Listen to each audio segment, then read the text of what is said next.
Homelessness in San Francisco is getting so out of control that residents are being asked to take in a homeless person, put them into your spare room. If you're going to be homeless, it's pretty easy here. I mean, if we're going to be realistic, they pay you to be homeless here. This right now is literally by choice. It's like, why would I want to pay rent? I'm not doing it. I got a cell phone that I have Amazon Prime and Netflix on. Now, it's like the cops are, it's like they're your neighbor, you know? Chaos, violence, crime, addiction. The drugs out here are killing people. Residents are being asked to take in a homeless person. I think that they are suffering from chemical slavery. Put them into your spare room. I think there's a better alternative, but it involves 3 key Ps: policing, psychiatry, and probation. And in the radical left, who runs San Francisco and much of California, even doing policing, psychiatry, and probation is considered too oppressive and a way of making people suffer more, and it's false. I interviewed hundreds of people for my book, San Francisco. These people are attracted to San Francisco because it offers the most generous welfare benefits that come from the food. The food stamps, they often trade illegally for cash. They use all the money to buy drugs. He did confess also that he had sold fentanyl to a 15-year-old and a 16-year-old. San Francisco reported 650 drug overdose deaths last year, nearly 3/4 of them related to fentanyl.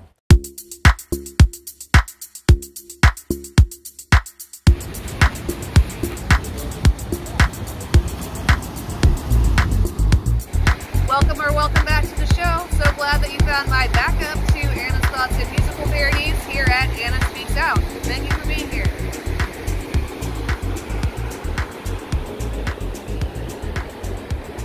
If you would like to support what I do here, one of the best ways that you could do that currently is by donating to my Diaper Fund for my baby that is due at the beginning of April. I will put the link for that in the description. Thank you so much. This is the city's answer to the homeless problem, asking residents to take people in. Your thoughts? Well, let's look together at this article on the topic from Mia and talk about that. From February 9th, 2022, Bay Area residents are asked to allow vagrants into their homes to tackle homelessness crisis. Local charities are asking families to step in and solve the homeless crisis themselves by taking the homeless into their own homes and spare rooms. Okay, so I don't know about you, but I actually live in an area where there are a lot of homeless people. Actually just right down the street, like a 10-minute walk from where I live, there's a whole homeless encampment. Keep in mind that there have been plenty of places hiring, entry-level, simple jobs hiring. And I have known at least a couple homeless people who have gotten a job and have gotten a room to rent or whatever. So, it's totally possible. But when we go by this homeless encampment, we see a lot of people who look totally able-bodied, just sitting and hanging out in tents or RVs or whatever, just, all day, it seems. Sometimes there's loud music playing. We've seen campfires here and there.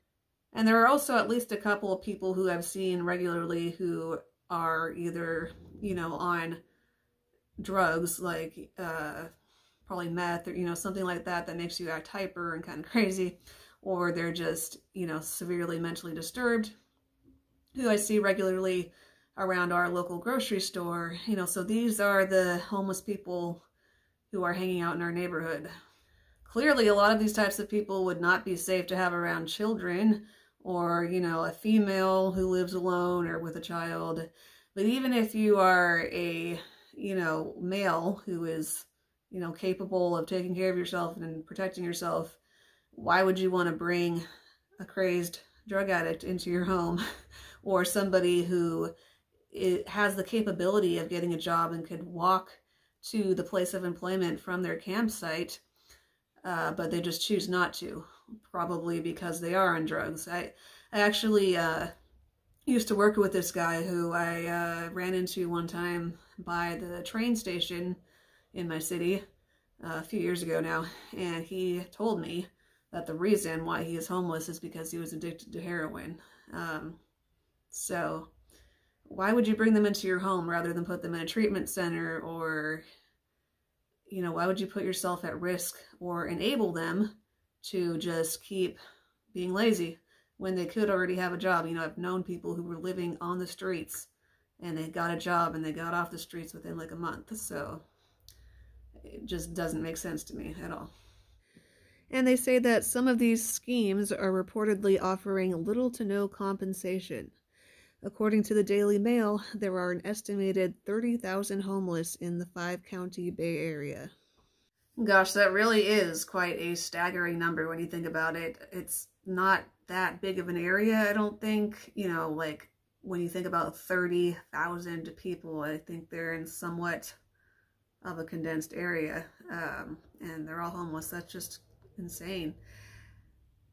But yeah, I mean, maybe there would be a few exceptions, you know, of people who are literally trying to better themselves, who have a job maybe already and they just don't have a place to live inside of.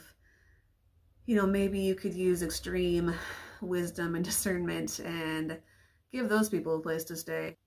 But for the most part, I think it would either just be endangering yourself or enabling. Christy Carpenter, the executive director of East Bay nonprofit Safe Times, told Mercury News, "This is something that someone can do when they just feel that despair of, oh my gosh, I just can't stand seeing these poor people on the streets near my home." This right now is literally by choice. The group, which places homeless people in spare bedrooms for 1 to 6 months, has made more than 60 placements since 2017. It's like, why would I want to pay rent? I'm not doing it. I also helped out a few times in the past with a homeless ministry that my church did. I'm not sure if they still do, where they have this backyard at the church and they would have a little Bible study with the homeless people, and then they would give them a meal, you know, to make sure that they heard the gospel first and didn't just come for the food and leave. But one time I talked to this one guy who was a homeless guy who came there, and he literally told me that he's homeless by choice because he doesn't want to have to pay rent and he just enjoys the lifestyle. I've seen multiple interviews on the internet of, you know, young people, like teenagers or people in their 20s, saying the same type of thing. And I forgot to even mention the violence, like all of the attacks made by homeless people that we saw in the intro. So these are all things to put into consideration before deciding if you want to bring a homeless person into your home. But now for the rest of this video, I'm just going to play an interview with Joe Rogan that I thought was pretty interesting. It's mostly his guest, Michael Schellenberger, talking about how this whole homeless epidemic occurred in the Bay Area in the first place. And Michael Schellenberger is an American author who wrote such books as Breakthrough: From the Death of Environmentalism to the Politics of Possibility, and Eco-Modernist Manifesto, and Apocalypse Never: Why Environmental Alarmism Hurts Us All. He also founded an organization called Breakthrough Institute. When did San Francisco shift? Because I've been going to San Francisco to do stand-up since the 1990s, and I don't know when I noticed it. There was always homeless people, but they were not camping. Like, it wasn't as chaotic. When did it get where it is, and what were the steps? Right. So you really have to go back. So culturally, San Francisco has been very tolerant of drug use since the 19th century. It had opium dens that it was the last to shut down of anybody in the 19th century. But then you really go, then you have the 60s and a celebration of drug culture in the 60s. People think of it being psychedelics and marijuana, but it also included amphetamines and heroin. Do you know that that's also where the CIA did Operation Midnight Climax? That's where they did where they would have brothels and they would dose the Johns up with LSD and observe them through two-way mirrors. You have to go to the 1990s with the the movement that I was involved in, harm reduction, also had. At the same time, it wasn't exactly the same movement, but it was also expanded treatment of pain through opioids. And that's the beginning of the opioid epidemic, really begins with the liberalization of opioids. Obviously, the pharmaceutical industry encouraged it. Obama then, we started restricting that around 2010, and then a lot of those people then switched to heroin. And then meanwhile, in the background, really growing from the 60s, but just getting more and more intensified and concentrated, is meth. They both kill. Now we're into next generation opioids from heroin, which is fentanyl. So you basically, on the one hand, you get gradually increasing death toll from that 17,000 in the year 2000 to 93,000 last year. But fentanyl also is game changing. You get to fentanyl and it's much easier to just overdose directly on fentanyl. And now the Narcan's not working as well against the fentanyl. So that's basically it. Definitely Occupy brought a lot of tents into the homeless community. Interesting. In 2011, I mean, I remember around in Oakland where I was working at the time, there were all these Occupy tents at in front of the city center. And the same thing in San Francisco. And then after Occupy ended, the anarchist activists just gave the tents to the homeless. We euphemize it by calling it an encampment. You know, it makes it sound like it's a happy camp. Yeah. But we know that, you know, women are raped in those camps, mentally ill people are taken advantage of, people overdose and die, people are killed. When you can't make payment for your drugs, the drug dealers stab you with a machete. And then we even see basically cities and police becoming more liberal around public drunkenness in like the 70s.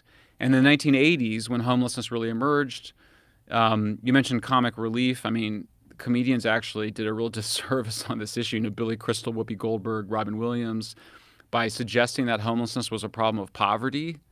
It was really a result of the crack epidemic, crack and alcohol. Yeah, I think that if I had to summarize it, I quote this amazing addiction specialist from Stanford, Keith Humphreys, who calls it left libertarianism. I interview people, and they just think it's immoral to demand anything from addicts or from homeless people. How dare you? Right. You know, how dare you ask them to change their behavior? They're victims.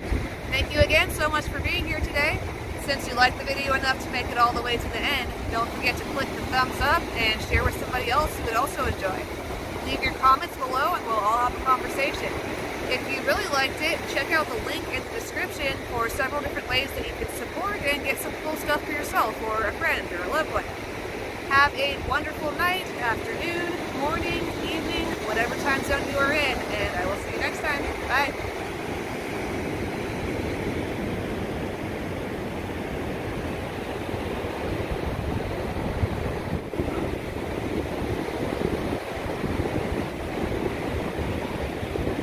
And we